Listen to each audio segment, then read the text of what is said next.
அண்ணா IAS academy சாதனையாளர்களின் சங்கம்.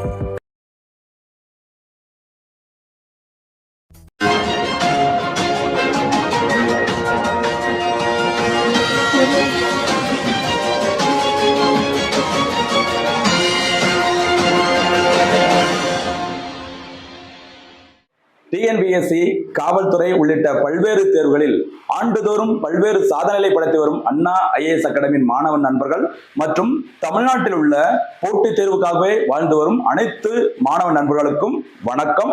இது உங்கள் பொன்வேல் பாண்டியன் நடப்பு நிகழ்வு ஆசிரியர். இன்றைய தினத்திற்கான நடப்பு நிகழ்வு டிசம்பர் மாதம் 19ஆம் தேதிக்குரியது. ஆரம்பிக்கலாமா? ஆரம்பிக்கிறதுக்கு முன்னாடி நான் ஏற்கனவே சொன்ன மாதிரி ஒவ்வொரு நாளும் தற்போது டிஎன்பிஎஸ்சியோட அந்த புதிய சிலபஸ், ஓகேவா, அந்த ட்ரெண்ட் ரீசெண்டா இனிமே அடுத்தப்ப எக்ஸாம்ல எப்படி கொஸ்டின் கேட்பாங்க, அந்த சிலபஸ்ல என்ன மாத்திருக்காங்க, அதே மாதிரி அரசியலமைப்பு, புவியியல், சரியா, எக்கனாமிக்ஸ், அது மாதிரி சயின்ஸ், அந்த மாதிரி ஒவ்வொரு டாபிக் வைஸ் பார்த்தீங்கன்னா நம்ம கரண்ட் அஃபேர்ஸ் வந்து டெய்லி பார்க்க போறோம். அதே மாதிரி முக்கியமான ஒரு விஷயமா டெய்லி ஒரு திட்டம், சரி, தினம் ஒரு திட்டம் அப்படிங்கிற மாதிரி நம்ம பார்க்க போறோம். இது தவிர நடத்தின இன்றைய தினத்திற்கான மொத்த கரண்ட் அஃபேர்ஸ்ல இருந்து ஒரு சில கேள்விகள் நம்ம வந்து கேட்கப்படும். சரியா, அந்த கேள்விகளுக்கு நீங்க மறக்காம கமெண்ட்ஸ்ல பதில் சொல்லுங்க. ஓகேவா? ஆரம்பிக்கலாமா? ஓகே. இன்றைய தினம் பாருங்க, டிசம்பர் மாதம் 19ஆம் தேதி பார்க்கலாம். நடப்பு நிகழ்வுல ஃபர்ஸ்ட் பாயிண்ட் பாருங்க. ஃபர்ஸ்ட் பாயிண்ட் பாத்தீங்கன்னா அரசியலமைப்பு தொடர்பான ஒரு செய்தி. சரியா, பாருங்க, இந்தியன் பாலிட்டி சம்பந்தப்பட்டது ஒண்ணு என்னன்னு சொல்லி பாருங்க. தேசிய மனித உரிமைகள் ஆணையம், national human rights commission, NHRC, ஓகேவா, ரீசெண்டா செய்தியில வந்திருக்குது.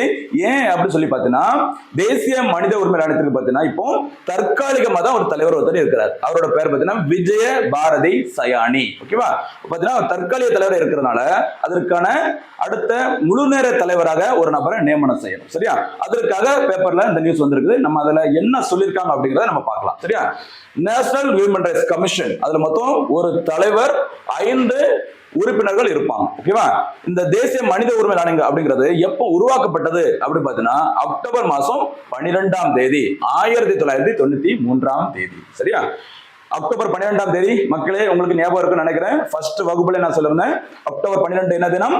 தமிழ்நாட்டுல தமிழ் செம்மொழி தினம். சரியா, தமிழ்ல பாத்தீங்கன்னா இந்தியாவில் பாத்தீங்கன்னா முதல் முறையாக செம்மொழி அந்தஸ்தை பெற்றதே தமிழ் மொழி தான். அதற்காக அக்டோபர் 12ஆம் தேதி சரியா நமக்கு வந்துட்டு தமிழ் செம்மொழி தினமாக கொண்டாடப்படுகிறது. 2004ஆம் ஆண்டு தமிழ் மொழிக்கு செம்மொழி அந்தஸ்து வழங்கப்பட்டது.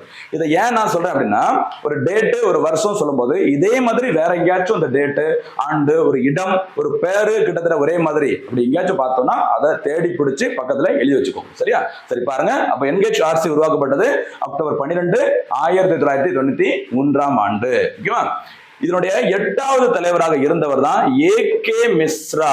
சரியா, AK மிஸ்ரா என்று அழைக்கப்படும் அருண்குமார் மிஸ்ரா. ஓகேவா, அவருக்கு பதிலா அவர் வந்து ஓய்வு பெற்ற பிறகு தற்காலிக தலைவராக விஜய பாரதி சயானி என்பவர் நியமனம் செய்யப்பட்டிருந்தார். பொதுவாக இந்த தேசிய மனித உரிமைகள் ஆணையத்தில் பணிபுரியும் நபர்களுக்கு பதவி காலம் எத்தனை ஆண்டுகள் அப்படின்னு சொல்லி பார்த்தீங்கன்னா உங்களுக்கு தெரிஞ்சிருக்கும்னு நினைக்கிறேன். மக்களே சொல்லுங்க. 3 ஆண்டுகள். சரியா, 3 ஆண்டுகள். ஓகேவா, அல்லது 70 வயது வரை. சரியா, 70 வயது வரை. இதுல எது ஃபர்ஸ்ட் வருதோ, 3 ஆண்டுகள் பார்த்தீங்கன்னா பதவியில அவங்க இருந்திருக்கலாம். இருந்து அந்த 3 ஆண்டுகள் நிறைவடைஞ்சிச்சுன்னா அவங்க வந்து ஓய்வு பெற வேண்டியது இருக்கும். இல்லாட்டினா அதுக்கு முன்னாடியே ஒருவேளை 70 வயது வந்து அவங்களுக்கு ஆகிடுச்சு அப்படின்னா அவங்க கூட என்ன பண்ண வேண்டியது இருக்கும்? பணி நிறைவு பெற வேண்டியது இருக்கும். அப்படி பணி நிறைவு பெற்று வெளியில போனவர் தான் அருண்குமார் மிஸ்ரா. ஓகேவா, அந்த புதிய தலைவரை யாரு நியமனம் செய்றாங்க அப்படிங்கிறத நம்ம லைட்டா பார்க்கலாம். புதிய பிரதமர் தலைமையிலான அந்த குழுவானது தேசிய மனித உரிமை ஆணையத்தின் தலைவரை தேர்வு செய்யும். சரியா, தேர்வு செஞ்சு யார்கிட்ட அனுப்புறாங்க? குடியரசுத் தலைவர்கிட்ட. சரியா, அந்த குடியரசுத் தலைவர் தான் அந்த தேசிய மனித உரிமை ஆணையத்தின் புதிய தலைவரை நியமனம் பண்றாங்க. அப்ப பாத்துக்கோங்க, பிரதமர் தலைமையிலான தேர்வு குழு தான் தேசிய மனித உரிமை ஆணையத்தின் தலைவரை என்ன பண்றாங்க? தேர்வு செய்யறாங்க. நியமனம் செய்பவர் அப்பாயிண்டட் பை அப்படின்னு சொல்லி பார்த்தீங்கன்னா குடியரசுத் தலைவர் மட்டுமே. ஓகேவா, சரி. இங்க பாத்தீங்கன்னா அந்த தேசிய மனித உரிமை ஆணையத்திற்கு தலைவரா யார் இருக்க முடியும் அப்படின்னு சொல்லி பார்த்தீங்கன்னா SCS, சுப்ரீம் கோர்ட், சரி, உச்ச நீதிமன்றத்தின் முன்னாள் தலைமை நீதிபதி, சரி, ஓய்வு பெற்ற முன்னாள் தலைமை நீதியா இருக்கலாம், அல்லது முன்னாள் நீதிபதியாக இருக்கலாம். சரி, தலைமை நீதிபதியாக இருந்திருக்கலாம் அல்லது நீதிபதியாகவும் உச்ச நீதிமன்றத்தில் பணிபுரிந்திருந்தாங்கன்னா அவங்க தேசிய மனித உரிமை ஆணையத்திற்கு தலைவராக பொறுப்பேற்க முடியும். சரியா? அப்ப நம்ம இந்த இடத்துல என்ன பார்க்கிறோம்? தேசிய மனித உரிமை ஆணையம் தொடர்பான ஒரு செய்தி ரீசெண்டா வர்றதுக்கு காரணம் புதிய தலைவரை தேர்ந்தெடுப்பதற்காக செய்தியில இடம்பெற்றது. சரியா? அந்த புதிய தலைவரை பார்த்தீங்கன்னா யார் நியமனம் பண்றாங்க? குடியரசுத் தலைவர் தான் நியமனம் பண்றாங்க. ஆனா அவரை தேர்வு செய்வது பிரதமர் தலைமையிலான தேர்வு குழு. சரிங்களா? மறக்க கூடாது, கவனமா இருங்க, விட்டுறாதீங்க. சரிங்களா? அதே மாதிரி உங்களுக்கு தெரிஞ்சிருக்கும் சர்வதேச லெவல்ல மனித உரிமைகள் தினம் என்னைக்குமா? மனித உரிமைகள் தினம் டிசம்பர் மாசம் 10ஆம் தேதி. சரியா? அந்த டிசம்பர் 10ஆம் தேதி பார்த்துக்கோங்க. அதே மாதிரி உங்களுக்கான ஒரு முக்கியமான ஒரு வேலை, வீட்டு போயிட்டு UNHRC அப்படின்னா என்ன சொல்லி பாருங்க. UNHRC, ஓகேவா? வீட்டுல போய் பாருங்க. ஐக்கிய நாடுகள் சபை கீழே செயல்படுற அமைப்புகள்ல ஒரு முக்கியமான ஒரு அமைப்பு UNHRC. சரிங்களா? கொஞ்சம் பாருங்க. நம்ம இதுல இருந்து ஒரு கேள்வி பின்னாடி கேட்குது. சரிங்களா? அடுத்த டாபிக் போலாமா?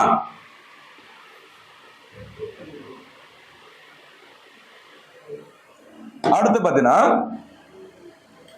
அடுத்து இந்தியன் பாலிட்டி தொடர்பான ஒரு செய்தி. ஒரே நாடு ஒரே தேர்தல். பாருங்க, டெய்லி தொடர்ந்து 3வது நாளா நம்ம நியூஸ்ல பார்த்துட்டே இருக்கோம். ஒரே நாடு ஒரே தேர்தல் தொடர்பான ஒரு சட்ட மசோதா பாராளுமன்றத்தில் அறிமுகப்படுத்தப்பட்டுள்ளது. இது கடந்த வகுப்புல பார்த்திருந்தோம். சரியா? இங்க என்ன பாருங்க, இந்த மசோதா கீழ்கண்ட சட்ட பிரிவுகளில் திருத்தம் மேற்கொள்ள வழிவகை செய்கிறது. ஒருவேளை இந்த ஒரே நாடு ஒரே தேர்தல் தொடர்பான சட்ட மசோதா ஓகேவா நடைமுறைக்கு வர மாதிரி இருந்துச்சுன்னா எந்தெந்த சட்ட பிரிவுகள்ல திருத்தம் மேற்கொள்ள வேண்டியது இருக்கும் அப்படிங்கிற மாதிரி இன்றைய செய்தித்தாளில் போட்டிருந்தாங்க. ஓகேவா? எதெல்லாம்ங்கிறத நம்ம பார்ப்போம். சரியா? ஒண்ணு, சட்டப்பிரிவு 82A துணை பிரிவு 2. சரியா? பாத்தீங்கன்னா சட்டப்பிரிவு 82A உள்ள துணை பிரிவு 2 அதுல என்ன இருக்கு அப்படின்னு சொல்லி பாத்தீங்கன்னா, மக்களவை மற்றும் மாநில சட்டப்பேரவைகளின் பதவி காலத்தை ஒரே நேரத்தில் நிறைவு செய்ய வேண்டும். சரிங்களா? அப்ப திருத்தம் மேற்கொள்ளதா இருந்தா இந்த பிரிவுல போயிட்டு என்ன பண்ண வேண்டியது இருக்கும்? மக்களவை மற்றும் மாநில சட்டப்பேரவைகளின் பதவி காலத்தை ஒரே நேரத்தில் நிறைவு செய்ய வேண்டும். அப்படி நிறைவு செஞ்சாதான் 2 பேருக்கும் ஒரே நேரத்துல தேர்தல் நடத்த முடியும். சரியா? அதுக்கு அடுத்து செய்தியில் இடம்பெற்றதுன்னு பாத்தீங்கன்னா, சட்டப்பிரிவு 82(2) புதிதாக துணை பிரிவுகள் 3 மற்றும் 4. ஓகேவா? அதுல என்ன சொல்லியிருக்காங்க அப்படின்னு பார்த்தீங்கன்னா, மக்களவை சட்டப்பேரவைகளை கலைப்பது தொடர்பாக. சரியா? இந்த இதை கலைச்சிட்டு தானே அடுத்த புதுசா நம்ம எலெக்ஷன் பண்ண நடத்த முடியும். அதற்காக இது செய்தியில் இடம்பெற்றது. கண்டிப்பா இது தொடர்பாக செய்திகள்ல வந்ததுனால இந்தியன் பாலிட்டி தொடர்பாக இது கேள்வி 100% வரும். கவனமா இருக்கு. ஓகேவா? அடுத்த சட்டப்பிரிவு 327 உங்களுக்கு தெரிஞ்சிருக்கும். ஒரே நேரத்தில் மக்களவை சட்டப்பேரவை தேர்தலை நடத்துவதற்கு. சரிங்களா? இந்த 3 ஆர்டிகிளையும் தயவுசெய்து வீட்டுல போய் பாருங்க. ஏன்னா இனிமே பாத்தீங்கன்னா அடிக்கடி நியூஸ்ல வந்துட்டே இருக்குது. மசோதா 129 அதுல எதெல்லாம் சட்ட திருத்தங்கள் மேற்கொள்ள வேண்டியது இருக்கும் அப்படின்னு கொடுத்துட்டு அந்த பிரிவையும் கொடுத்துட்டு எதனுடன் தொடர்புடையது அப்படிங்கிற மாதிரி கேட்கலாம். கவனமா இருங்க. ஓகேவா? அடுத்த டாபிக் போலாமா?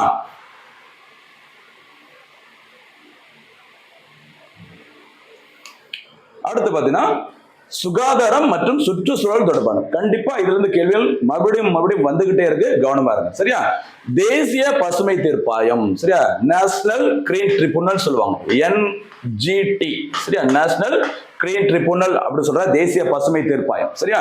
இது ஏன் இன்றைய செய்திகள்ல வந்தது அப்படின்னு சொல்லி பாத்தீங்கன்னா, உங்களுக்கு தெரிஞ்சிருக்கும் பக்கத்துல இருக்க அண்டை மாநிலம் கேரளாவில இருந்து நிறைய மருத்துவம் தொடர்பான மருந்து கழிவுகளை திருநெல்வேலி மாவட்டம், சரியா, நெல்லை மாவட்டத்து பக்கத்துல ஒரு இடத்துல நிறைய கழிவுகளை கொட்டிட்டு போயிட்டு இருக்காங்க. சரியா? அப்போ அது தொடர்பான செய்திகள் வந்திருக்குது. ஓகேவா? அவங்க என்ன சொல்லியிருக்காங்க அப்படின்னு பார்த்தீங்கன்னா, அந்த மருத்துவ கழிவுகளை அகற்றுவதற்கான மொத்த செலவையும் கேரளா கவர்மெண்ட் தான் ஏத்துக்கணும் அப்படிங்கிற மாதிரி சொல்லியிருந்தாங்க. ஓகேவா? அதனால இந்த தேசிய பசுமை தீர்ப்பாயம் செய்தியில இடம்பெற்றிருக்குது. அதை பத்தி நம்ம ஃபுல்லா தெரிஞ்சுட்டா எப்பவுமே நல்லது. ஓகேவா? பாருங்க, தேசிய பசுமை தீர்ப்பாயம் உருவாக்கப்பட்ட ஆண்டு 2010ஆம் ஆண்டு உருவாக்கப்பட்டது. சரிங்களா? நேஷனல் கிரீன் ட்ரிபியூனல் சொல்லுவாங்க, NGT. ஓகே, ஒரு SSC எக்ஸாம்ல கேட்டிருந்தாங்க. NGTன்னு கொடுத்துட்டு அதோட விரிவாக்கம் என்னன்னு சொல்லி கேட்டிருந்தாங்க. சரியா? கொஞ்சம் கவனமா இருங்கம்மா. இது பாருங்க, இதுதான் பாத்தீங்கன்னா சப்ஜெக்ட், அது தொடர்பான கரண்ட் அஃபேர்ஸ் பிளஸ் அந்த இந்தியன் பாலிட்டி தொடர்பாக பார்த்துக்கோங்க. சரியா? இந்திய அரசியலமைப்பின் 21வது பிரிவின்படி சுற்றுச்சூழல் தொடர்பான பிரச்சனைகள் மற்றும் வழக்குகளை தீர்க்க உருவாக்கப்பட்டது. ஞாபகம் வச்சுக்கோங்க, இப்படியும் கேள்விகள் இனிமே எதிர்காலத்துல ஸ்டாண்டர்டா டிஎன்பிஎஸ்சி கேட்பாங்க, கவனமா இருங்க. சரியா? தேசிய பசுமை தீர்ப்பாயம் 2010 உருவாக்குனாங்க.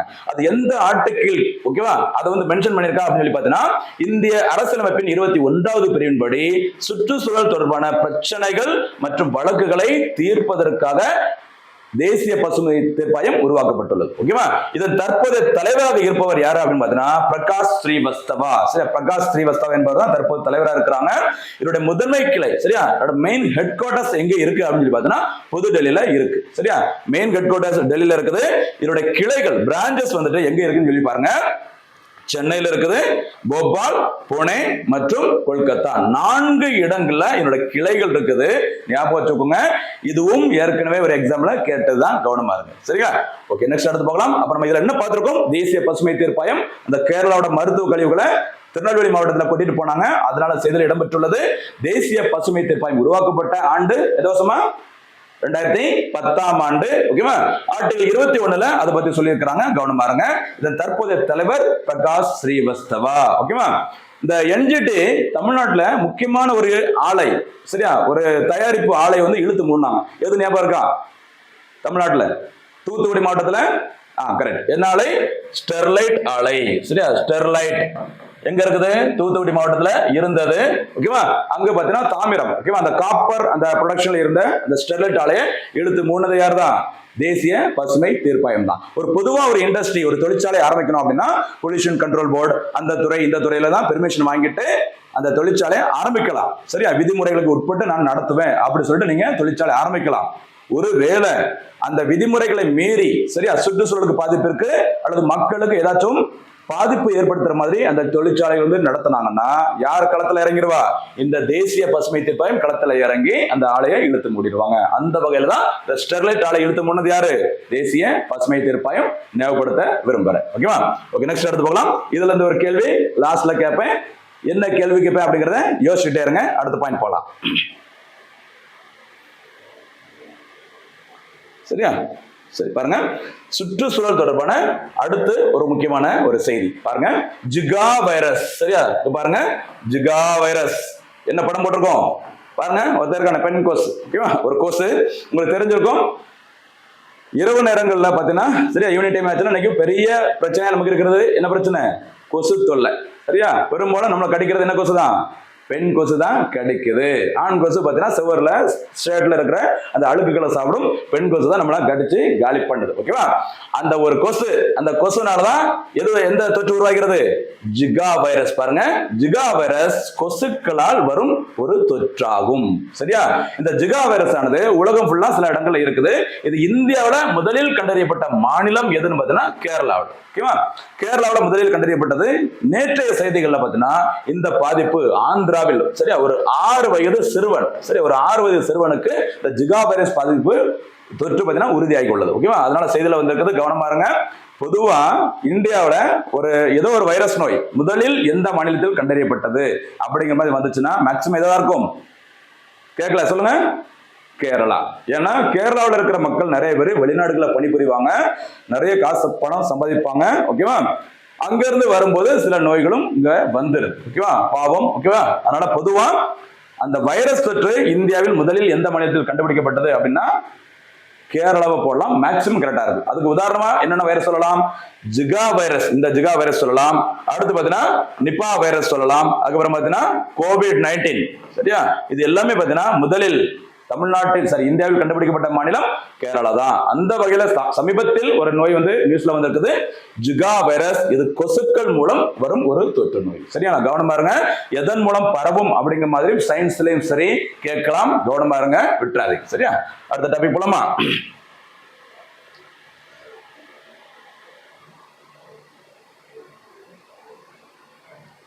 அடுத்து பாத்தீங்கன்னா வண்டலூர். சரியா? வண்டலூரும் பாத்தீங்கன்னா அடிக்கடி செய்தியில வந்துகிட்டே இருக்குது.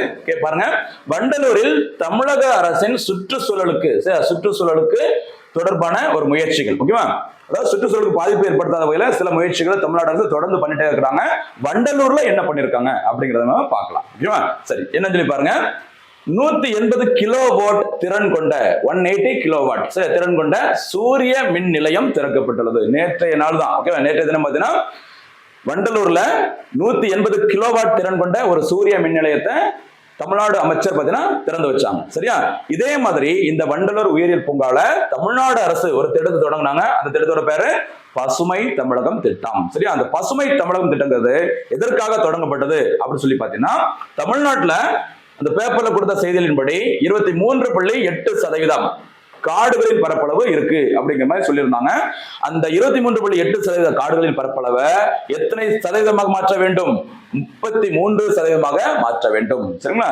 இது வந்துட்டு தமிழ்நாடு அரசோட இலக்கு மட்டும் கிடையாது, இந்திய அரசோட இலக்கும் அதுதான். சரியா? இந்தியாவில் இருக்கிற மொத்த நிலப்பரப்பில் சரியா 1/3 அல்லது 33% எதாக இருக்க வேண்டும்?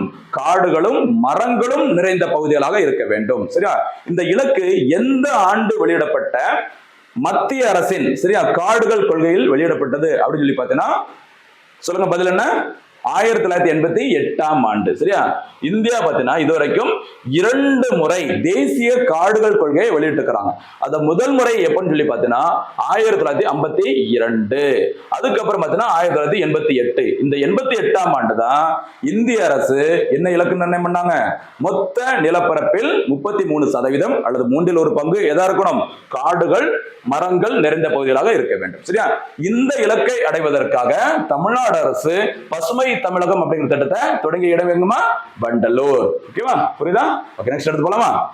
அடுத்து விருதுகள். ஓகேவா? ஒரு முக்கியமானது விருதுகள். சில பேர் நினைப்பீங்க, என்ன சார் சிலபஸ்ல விருதுகள்ங்கிற டாபிக்கே வரலையே, இந்தியன் பாலிட்டி அப்புறம் பார்த்தீங்கன்னா சயின்ஸ் ஜியாகிரபி எக்கனாமிக்ஸ் அப்படித்தானே கொடுத்துருக்காங்க அப்படின்னு நினைப்பீங்க. தமிழ்நாடு தொடர்பான எந்த ஒரு செய்தியும் ரொம்ப ரொம்ப முக்கியமானது, கவனமா இருக்கு. சரிங்களா? விட்டுற வேண்டாம். விருதுகள் சரி பாருங்க. சாகித்ய அகாடமி விருது 2024ஆம் ஆண்டு. ஓகேவா? பாத்தீங்கன்னா இப்போ ரீசெண்டா நேத்து தினத்துல பாத்தீங்கன்னா சாகித்ய அகாடமி விருதுகள் வந்து அறிவிக்கப்பட்டுள்ளது. இந்த சாகித்ய அகாடமி விருது அப்படிங்கிறது பாத்தீங்கன்னா மொத்தம் 24 மொழிகளுக்கு வழங்கப்படும். எத்தனை மொழிகளுக்குமா? 24. சரியா? இது வந்து 22 அங்கீகரிக்கப்பட்ட மொழிகளும் 2 மொழிகள், அது ஒண்ணு ஆங்கிலம், இன்னொன்னு என்னது? ராஜஸ்தான். சரி, ஆங்கிலம் மற்றும் ராஜஸ்தானி மொத்தம் சேர்த்து 24 மொழிகளுக்கு சாகித்ய அகாடமி விருது ஆண்டுதோறும் வழங்கப்பட்டு வருகிறது. சரியா? அதுல தமிழ் மொழிக்கான சிறந்த நூலுக்கான சாகித்ய அகாடமி விருது நடப்பாண்டில் யாருக்கு வழங்கப்பட்டுள்ளது அப்படின்னு பாத்தீங்கன்னா அறிவிக்கப்பட்டுள்ளது. அடுத்த வருஷம் விருது கொடுப்பாங்க. சரியா? இந்த விருது யாருக்கு ரீசெண்டா அறிவிச்சிருக்காங்க அப்படின்னு பாத்தீங்கன்னா பேராசிரியர் ஆ ஈரா வெங்கடாச்சலபதி. சரியா? வேலூர் மாவட்டம். சரியா? குடியாத்தத்தை சேர்ந்தவர் அப்படிங்கிற மாதிரி போட்டிருந்தாங்க. வேலூர் மாவட்டத்தை சேர்ந்த வெங்கடாச்சலபதி என்பவருக்கு சாகித்ய அகாடமி விருது ரீசெண்டா அறிவிச்சிருக்காங்க. இவருடைய நூல் படைப்பின் பெயர் என்ன நூலிற்காக இந்த விருது அறிவிக்கப்பட்டுள்ளது அப்படின்னு சொல்லி பார்த்தீங்கன்னா பாருங்க, திருநெல்வேலி. சரியா? திருநெல்வேலி எழுச்சியும் வஉசியும் 1908ஆம் ஆண்டு அப்படிமே கொடுத்திருக்காங்க. பாத்தீங்களா? அதாவது வஉசி பாத்தீங்கன்னா அவருடைய காலத்துல எந்த அளவுக்கு சிறப்பான பணிகளை ஆற்றினாங்க, அதுக்கப்புறம் பாத்தீங்கன்னா திருநெல்வேலி மக்கள் பாத்தீங்கன்னா எந்த அளவுக்கு எழுச்சி மீதுதான் மாத்தினாங்க அப்படிங்கிற மாதிரி ஒரு புத்தகத்தை எழுதியிருக்கிறாரு. யாரு? பேராசிரியர் வெங்கடாச்சலபதி என்பவர், வேலூர் மாவட்டத்தை சேர்ந்தவர். அந்த புத்தகத்தின் தலைப்பு இன்னொரு வாட்டி சொல்லிடுறேன். திருநெல்வேலி எழுச்சியும் வஉசியும் 1908 என்ற ஒரு புத்தகம். அது என்ன கேட்டகரிக்காக கொடுத்தாங்கன்னு சொல்லி பார்த்தீங்கன்னா இந்த பிரிவிற்காக ஒரு ஆய்வு நூல். சரி, கவிதை நூல், அந்த நூல் அப்படி மாதிரி பிரிச்சு கொடுப்பாங்களே, அந்த வகையில இது எந்த நூலா இருக்குது? ஆய்வு நூலாக அமைந்துள்ளது. ஓகேவா? இந்த பரிசு வகை அறிவிக்கிறாங்க. அறிவிச்சதுக்கு அப்புறம் அந்த பரிசு வழங்கப்படும் நாள்ல அவங்களுக்கு என்ன கொடுக்குறாங்க அப்படின்னு சொல்லி பார்த்தீங்கன்னா ரூபாய் 1,00,000. சரி, 1,00,000 பரிசு தொகையாக வழங்கப்படுகிறது. பிளஸ் சிறப்பு பட்டயம் வழங்கப்படுகிறது. அதுக்கப்புறம் பார்த்தீங்கன்னா பொன்னாடையும் வழங்கப்படுகிறது. சில நேரங்கள்ல பரிசு தொகையும் கேட்கலாம், கவனமா இருக்கு. சரிங்களா? ஓகே, நெக்ஸ்ட் அடுத்து இந்த விருதானது அடுத்த ஆண்டு மார்ச் மாசம் 8ஆம் தேதி 2025ஆம் ஆண்டு வழங்கப்படும் சொல்லியிருக்காங்க. சரிங்களா? மார்ச் 8, 2025ஆம் ஆண்டு சாகித்ய அகாடமி விருது வழங்கப்படும் அப்படின்னு சொல்லியிருக்காங்க, கவனமா இருக்கு. சரிங்களா? இது பாத்தீங்கன்னா கடைசி பாயிண்ட். நம்ம ஏற்கனவே சொன்ன மாதிரி எத்தனை மொழிகளுக்கு வழங்கப்படுகிறது? 24 மொழிகளுக்கு வழங்கப்படுகிறது. 22 + 2. சரியா? 22 அங்கீகரிக்கப்பட்ட மொழிகள் பிளஸ் 2 ராஜஸ்தானி மற்றும் ஆங்கிலம் மறக்காதீங்க. சரிங்களா? கண்டிப்பா இது ரொம்ப முக்கியமான செய்தியா இருக்குது. அதே மாதிரி இந்த சாகித்ய அகாடமி நம்ம நடப்பாண்டிற்குரிய சாகித்ய அகாடமி மட்டும் படிக்க வேண்டியது அவசியம்தான், ஓகேவா. ஆனா டிஎன்பிஎஸ்சில முக்கியமான பெரிய பெரிய தலைவர் ஜெயகாந்தன், ஓகேவா, அதுக்கப்புறம் பாத்தீங்கன்னா வைரமுத்து, அவர்லாம் ரொம்ப ஃபேமஸான நபர், ஓகேவா. அதனால அந்த மாதிரி முக்கியமான நபர்கள் எழுதிய சாகித்ய அகாடமி புத்தகம், ஓகேவா, எந்த ஆண்டு விருது வாங்கினாங்க, எந்த நூலுக்கு, கண்டிப்பா இதுல இருந்து ஒரு கேள்வி எல்லா தேர்வுகளும் இருக்கும், நோட் பண்ணி வச்சுக்கணும். சரிங்களா? அடுத்த டாபிக் போலாமா? சரியா? அடுத்து விருதுகள் தொடர்பான ஒரு செய்தியில அடுத்து ஆஸ்கர் விருது. சரியா? ஆஸ்கர் விருது பாருங்க. ஆஸ்கர் விருது எந்த நாட்டில் வழங்கப்படும் சொல்ல பார்க்கலாம். ஆஸ்கர் விருது ஆண்டுதோறும் எங்க வழங்கப்படும்? லாஸ் ஏஞ்சல்ஸ் நகரில் வழங்கப்படும். லாஸ் ஏஞ்சல்ஸ் எங்க இருக்குது? அமெரிக்காவில் இருக்கு. சரியா? லாஸ் ஏஞ்சல்ஸ்ல எந்த ஆண்டு ஒலிம்பிக் போட்டி, சம்மர் ஒலிம்பிக்ஸ் நடைபெற உள்ளதுமா? நிறைய வகுப்புல நம்ம ஆல்ரெடி சொல்லியிருப்போம். லாஸ் ஏஞ்சல்ஸ் 2028 ஆண்டு. சரியா? அமெரிக்காவில் லாஸ் ஏஞ்சல்ஸ் நகரில் கோடைகால ஒலிம்பிக் போட்டி 2028 ஆண்டு நடைபெற உள்ளது. ஓகேவா? அந்த லாஸ் ஏஞ்சல்ஸ்ல தான் என்ன பரிசு வழங்கப்படும்? என்ன விருது? ஆஸ்கர் விருது வழங்கப்படுகிறது. ஓகேவா? அதுல பாத்தீங்கன்னா அந்த விருது வழங்கப்படுறதுக்கு முன்னாடி ஒரு சில சுற்றுகள் வச்சு, ஓகேவா, மொத்தமா பரிந்துரைகள் செய்வாங்க.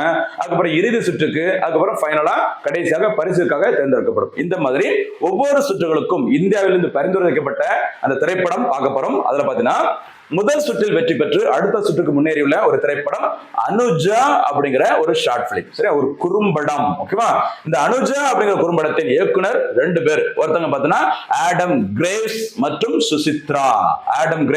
சுசித்ரா மித்தா என்பவர்கள் தான் இந்த படத்தை இயக்கி இருக்கிறாங்க. இந்த படத்தின் தயாரிப்பாளர், ப்ரொடியூசர் யாருன்னு சொல்லி பாத்துக்கோங்க. ஒரு முக்கியமான ஒரு நபர், இது கண்டிப்பா கேள்விப்பட்டிருப்பேன் நினைக்கிறேன். குனித் மோங்காவால். என்ன மோங்காவால்? குனித் மோங்காவால்.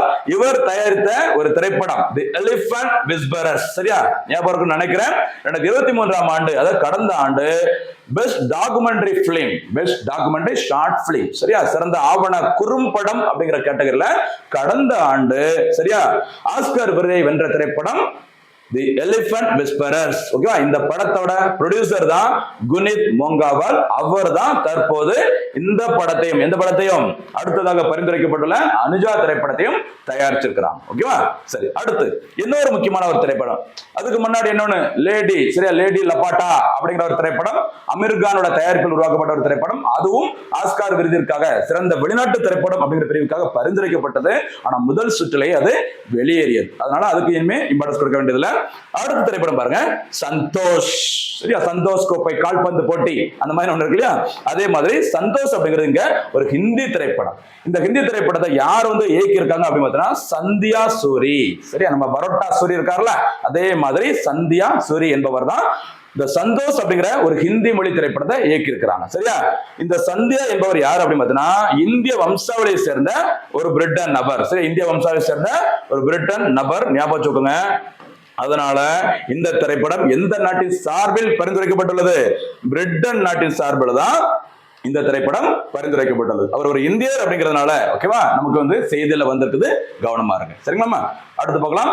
சரி, இந்த இடத்துல இன்னொரு விஷயம் கூட நான் ஷேர் பண்ண நினைக்கிறேன். இந்தியாவில், ஓகேவா, ஏஆர் ரஹ்மான் அவர்கள் பார்த்தீங்கன்னா 2009 ஆண்டு, ஏஆர் ரஹ்மான் 2009 ஆண்டு ஸ்லம்டாக் மில்லியனர், சரி, ஸ்லம்டாக் மில்லியனர் அப்படிங்கிற திரைப்படத்திற்காக 2 ஆஸ்கார் விருதை அவர் வாங்கியிருந்தார். சரிங்களா? உங்களுக்கு தெரிஞ்சு நினைக்கிறேன். அந்த பாடலோட பேரு ஜெய்கோ. சரியா? ஜெய்கோ அப்படிங்கிறது சிறந்த பாடலுக்காகவும் சிறந்த பின்னணி இசைக்காகவும் ஏஆர் ரஹ்மான் பார்த்தீங்கன்னா 2 ஆஸ்கார் விருதை வாங்கியிருந்தார். இந்த இடத்துல இருந்து ஒரு கேள்வி கடைசியில கேட்கிறேன், வெயிட் பண்ணுங்க. ஓகேவா? ஓகே, நெக்ஸ்ட் அடுத்த டாபிக் போலாமா?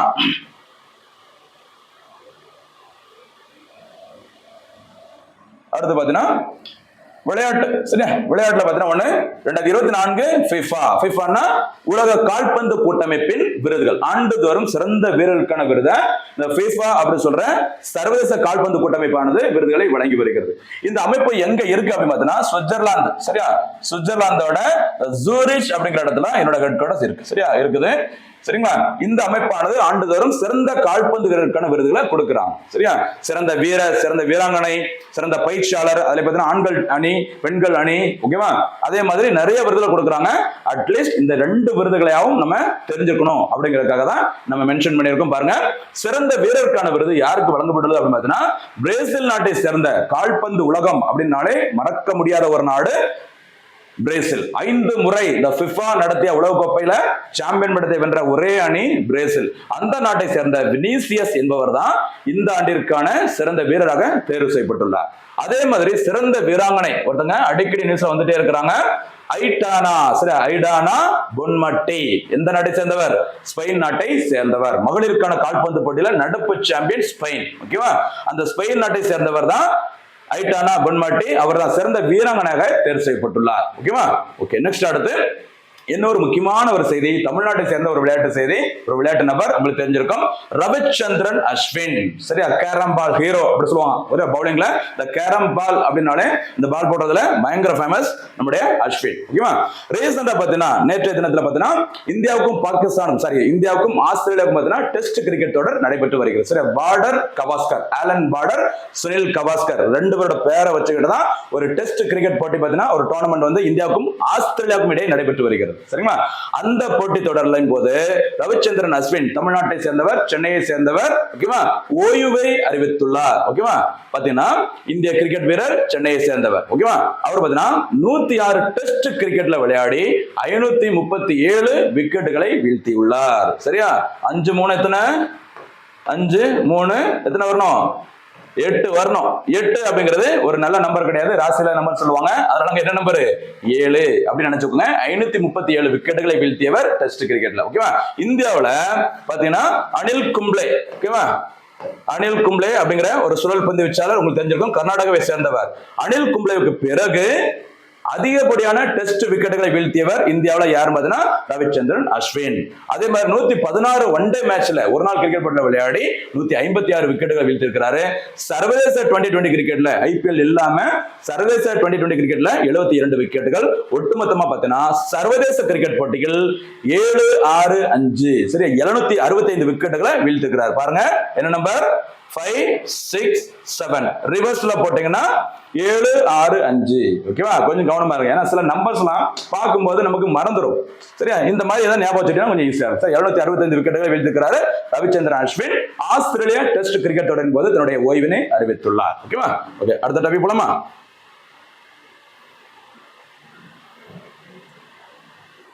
அடுத்து பாத்தீங்கன்னா அறிவியல் தொழில்நுட்பம். சரியா? அறிவியல் தொழில்நுட்பத்துல ஸ்டார் லைனர் விண்கலம், சயின்ஸ் அண்ட் டெக்னாலஜி. சயின்ஸ்ல இருந்து இந்த மாதிரி கேள்விகள் வரதுக்கு நிறைய வாய்ப்புகள் இருக்கு. ஓகேவா? பாத்தீங்கன்னா இந்த ஸ்டார் லைனர் விண்கலம் அப்படிங்கிறது ரீசெண்டா செய்தியில வந்திருக்குது. எதுன்னு சொல்லி பார்க்கலாம். போயிங் நிறுவனம், அமெரிக்காவை சேர்ந்தது, உங்களுக்கு தெரிஞ்சிருக்கும். விமானம், சரியா, பல்வேறு விண்கலங்களையும் தயாரித்து வர்ற ஒரு முக்கியமான நிறுவனம் போயிங், அமெரிக்காவை சேர்ந்தது. சரியா? அவங்க தான் இந்த ஸ்டார் லைனர் விண்கலத்தை உருவாக்கி இருக்கிறாங்க. இதன் மூலம், இந்த ஸ்டார் லைனர் விண்கலம் மூலம் இந்திய வம்சாவளியை சேர்ந்த சுனிதா வில்லியம்ஸ் மற்றும் அமெரிக்காவை சேர்ந்த பட்ச் வில்மோர் ஆகிய 2 விண்வெளி வீரர்கள் சர்வதேச விண்வெளி நிலையத்திற்கு சென்றாங்க. எங்க போயிருக்கிறாங்க? சர்வதேச விண்வெளி நிலையத்திற்கு சென்றனர். சென்ற நாள் பார்த்தீங்கன்னா ஜூன் மாசம் 5ஆம் தேதி 2024ஆம் ஆண்டு. சரிங்களா? அவங்க விண்வெளி நிலையத்திற்கு, சர்வதேச விண்வெளி நிலையத்துக்கு சென்ற கொஞ்ச நாள்லே பூமிக்கு திரும்ப வேண்டியது. சில பிரச்சனைகள் காரணமாக திரும்பி வர முடியல. ஓகேவா? அதனால செய்திகளை டெய்லி வந்துகிட்டே இருக்கு, கவனமா இருங்க. ஓகேவா? எப்ப வருவாங்க அப்படிங்கிற மாதிரி உலகமே எதிர்பார்த்துட்டு இருக்கிறாங்க. ஏன்னா தொடர்ந்து 6 மாதங்களுக்கு மேலாக அந்த ISS, சரியா, இன்டர்நேஷனல் ஸ்பேஸ் ஸ்டேஷன், ஆல்ரெடி நம்ம கிளாஸ்ல பார்த்துட்டோம். அப்படின்னா என்னமா? ISS உடைய விரிவாக்கம் இன்டர்நேஷனல் ஸ்பேஸ் ஸ்டேஷன். எந்த ஆண்டு உருவாக்கப்பட்டது ISS? கடந்த வகுப்புல நான் கேள்வி கேட்டாச்சு, கிளாஸ்ல நம்ம டிஸ்கஸ் பண்ணிட்டோம். 1998ஆம் ஆண்டு உருவாக்கப்பட்டது. வேற என்ன பார்த்தோம்? ISSக்கு கீழே சீனா உருவாக்கிய அந்த விண்வெளி நிலையத்துக்கு என்ன பேரு? சொல்ல பார்க்கலாம். ஞாபகம் இருக்குதா? ஞாபகம் இருந்துச்சுன்னா நீங்க வந்துட்டு தொடர்ந்து ஃபுல்லா வீடியோ பார்த்திருக்கிறீங்க, கவனிச்சிருக்கீங்கன்னு அர்த்தம். சரியா? பாத்தீங்கன்னா தியாங்காங். என்ன பேரு? தியாங்காங். சீனா உருவாக்கியுள்ள விண்வெளி நிலையத்தின் பெயர் தியாங்காங். அதே மாதிரி இஸ்ரோ உருவாக்கியுள்ள விண்வெளி நிலையத்தின் பெயர் பாரதிய அந்தரிக்ஷா ஸ்டேஷன். மறக்காதீங்க, 2035ஆம் ஆண்டுக்குள்ள அதற்கான பணிகள் நிறைவடையும். சரிங்களா? சரி, பாருங்க, இந்த ஸ்டார்னல் விண்கலத்துக்கு ஒரு சிறப்பு இருக்கு. சர்வதேச விண்வெளி நிலையம் ISS சென்ற, சரியா, அந்த நபர்களை ஏற்றி சென்ற 2வது தனியார் விண்கலம். சரியா? இந்த போயிங் நிறுவனம், ஸ்டார் லைனர் விண்கலம் நிறுவனத்தோட பேரு போயிங். அப்ப ஃபர்ஸ்ட் எது அப்படின்னு சொல்லி பார்த்தீங்கன்னா தனியார் விண்வெளி நிறுவனம் அப்படின்னாலே மறக்க முடியாத, தவிர்க்க முடியாத ஒரு நிறுவனம் ஸ்பேஸ் எக்ஸ். சரியா? ஸ்பேஸ் எக்ஸோட ஓனர் பேர் உங்களுக்கு தெரிஞ்சிருக்கும். என்ன பேருமா? Elon Musk. சரியா? எலான் மஸ்க் என்பவர் உருவாக்கிய ஒரு பயங்கர ஃபேமஸான ஒரு தனியார் விண்வெளி நிறுவனம் ஸ்பேஸ் எக்ஸ். இந்த நிறுவனத்துக்கு சொந்தமான விண்கலத்தின் பெயர் என்னன்னு சொல்லி பார்த்தீங்கன்னா டிராகன். டிராகன் அப்படின்னு உடனே நீங்க எந்த நாடு ஞாபகம் உங்களுக்கு? பெரும்பாலும் டிராகன் அப்படின்னாலே சைனா ஞாபகம் வரும். ஞாபகம் வச்சுக்கோங்க, இந்த விண்கலத்துக்கு எலான் மஸ்க் வச்ச பேர் என்னது? டிராகன். இந்த விண்கலத்தின் மூலமா தான் சர்வதேச விண்வெளி நிலையத்திற்கு முதல் முறையாக மனிதர்களை ஒரு தனியார் நிறுவனம் ஏற்றி சென்றது. அதுக்கு அப்புறமா இந்த போயிங் நிறுவனம் வந்துட்டு யாரை எடுத்துட்டு போனாங்க? இந்திய வம்சாவை சேர்ந்த சுனிதா வில்லியம்ஸ் மற்றும் பட்ச் வில்மோர். இந்த இடத்துல இன்னொரு ஸ்ட்ராட்டஜிக்கே உங்களுக்கு சொல்ல விரும்புறேன். விண்வெளிக்கு சென்ற முதல் இந்தியர் யாரு அப்படின்னு சொல்லி பார்த்தீங்கன்னா, விண்வெளிக்கு சென்ற முதல் இந்தியர் யாரு? கேட்கல? ராகேஷ் சர்மா. சரியா, ராகேஷ் சர்மா தான் விண்வெளிக்கு சென்ற முதல் இந்தியர். ஓகேவா? இரண்டாவது நபர் யார் அப்படின்னு சொல்லி பார்த்தீங்கன்னா, யாரு சொல்றது கேட்குது? யாருமா? கல்பனா சாவ்லா. கல்பனா சாவ்லா. ஓகேவா? மூன்றாவது நபர் சுனிதா வில்லியம்ஸ். நான்காவது நபர் ஸ்ரீஷா பண்ட்லா. சரியா, ஸ்ரீஷா இல்ல, சரி த்ரீஷா இல்ல, என்னது ஸ்ரீஷா அல்லது இப்படி போட்டுக்கலாம். சரி, ஸ்ரீஷா எப்படினாலும் போட்டுக்கலாம். ஸ்ரீஷா பண்ட்லா அவங்க தான். ஓகேவா? அப்போ இந்தியர்கள் அல்லது இந்தியாவுடன் தொடர்புடைய ஒரு 4 நபர்கள் விண்வெளிக்கு போயிருக்கிறாங்க. இந்த 4 பேர்ல ஒரே ஒரு நபர் தான் இந்தியன் சிட்டிசன். அவர் யாரு? ராகேஷ் சர்மா. ரஷ்யா உதவியுடன் 1984ல விண்வெளிக்கு போனாங்க. மிச்சம் சொன்ன அந்த யாரு? நம்ம கல்பனா சாவ்லா, சுனிதா வில்லியம்ஸ், ஸ்ரீஷா பண்ட்லா. ஓகேவா?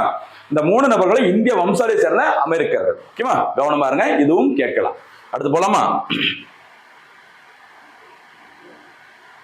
அடுத்து கடைசி முக்கியமான ஒரு பகுதி உங்களுக்கு தெரிஞ்சிருக்கும், தினம் ஒரு திட்டம். சரியா, டெய்லி நம்ம ஒவ்வொரு நடப்புகள் நம்ம தொகுத்து வழங்கும் போது கடைசியா தினம் ஒரு திட்டம். சரி, அதுவும் தமிழ்நாடு அரசு தொடங்கிய ஒரு முக்கியமான திட்டத்தை நம்ம டிஸ்கஸ் பண்ணிட்டு இருக்கிறோம். ஏற்கனவே என்னென்ன திட்டங்கள்லாம் பார்த்தோம்? எண்ணும் எழுத்தும், வேற என்ன பார்த்தோம்? இரண்டாவது திட்டம் சொல்ல பார்க்கலாம். எண்ணும் எழுத்தும், இரண்டாவது புதுமை பெண், நேற்ற வகுப்புல பள்ளி இல்ல நூலக திட்டம். சரியா, 3 திட்டங்கள் பார்த்தோம். 4வது திட்டமாக இன்னைக்கு என்ன பார்க்க போறோம் அப்படின்னு பார்த்தா, கலைஞரின் கனவு இல்ல திட்டம். சரியா, கலைஞர் மு கருணாநிதி அவருடைய பேர்ல தற்போதைய முதல்வர் ஒரு ஸ்கீம் வந்து அறிவிச்சிருக்காங்க.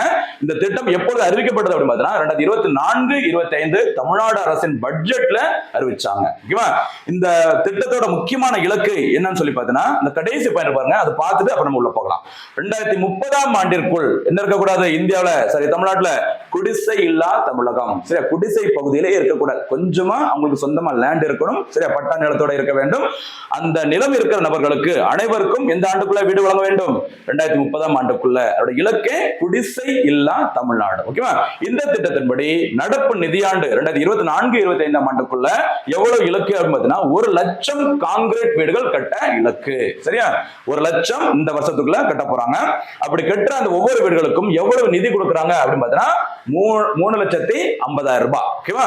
அதே மாதிரி 2030ஆம் ஆண்டு இலக்குன்னு சொன்னால, அந்த 2030ஆம் ஆண்டுக்குள்ள எத்தனை வீடுகள் ஓகேவா கட்டி முடிக்க வேண்டும் அப்படிங்கிறது இலக்குன்னு சொல்லி பார்த்தா 8 லட்சம். அப்ப நடப்பாண்டுக்குள்ள 1 லட்சம் வீடுகள், ஒவ்வொரு வீட்டுக்கும் 3,50,000 ரூபாய் கொடுக்குறாங்க. மொத்தமா 8 லட்சம் வீடுகள் கட்டி முடிக்க வேண்டும். எந்த ஆண்டுக்குள்ள?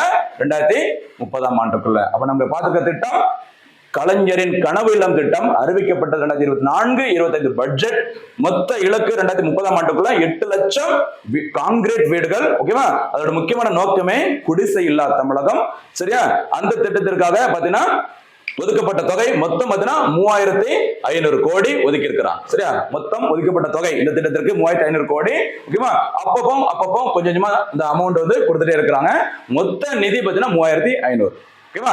சரி, இந்த தினத்திற்கான நடப்புகள் முடிவுக்கு வருது.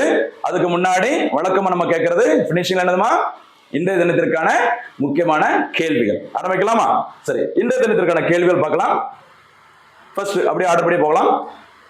இந்த கலைஞரின் கனவு இல்லம் திட்டம் பார்த்தோம்ல, ஓகேவா? இதுல இருந்து உங்களுக்கு ஒரு கேள்வி. ஓகேவா? என்ன கேள்வி அப்படின்னா, அதாவது நீங்க பார்த்தும் ஆன்சர் சொல்லலாம், கவனிச்சதை வச்சும் நீங்க ஆன்சர் சொல்லலாம். ஓகேவா? சரி, தமிழ்நாடு அரசு எந்த ஆண்டிற்குள் குடிசை இல்லா தமிழகத்தை உருவாக்குவதற்கு இலக்கு நிர்ணயித்துள்ளது? அதுதான் ஃபர்ஸ்ட் கேள்வி. சரியா, அடுத்த கேள்வி பாருங்க. அடுத்த கேள்வி சரியா, அறிவியல் தொழில்நுட்பத்திலிருந்து ஒரு கேள்வி கேட்கிறேன். விண்வெளிக்கு சென்ற முதல் இந்தியர் யார்? அவர் எந்த ஆண்டு விண்வெளிக்கு சென்றார்? அதுதான் 2வது கேள்வி. சரியா, அடுத்து 3வது கேள்வி